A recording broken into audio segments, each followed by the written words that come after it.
Hello everyone, তো আজকে চলে এসেছি তোমাদের সাথে লেমন চিকেনের রেসিপি নিয়ে।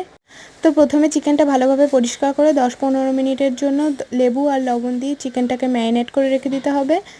তো এখানে আমি টক দইটা ফেটিয়ে নিচ্ছিলাম আর তার মধ্যে তারপরে দিয়ে দিলাম কাঁচা লঙ্কা, রসুন আর আদার একটা পেস্ট। তারপরে সেটা টক দইয়ের সাথে ভালোভাবে মিক্স করে রেখে দিতে হবে।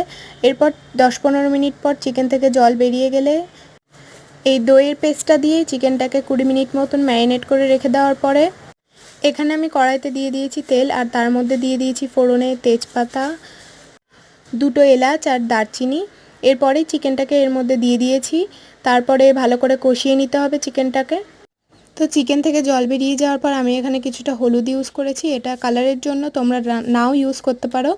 তারপরে ভালোভাবে কষিয়ে নিয়ে লাস্টে দিয়ে দিতে হবে ধনেপাতা, লেবুর রস আর কিছুটা লেমন জেস্ট আর কিছুটা গোলমরিচের গুঁড়ো। তো তারপরে রেডি হয়ে যাবে লেমন চিকেন। তো রেসিপিটা কেমন লাগলো জানি।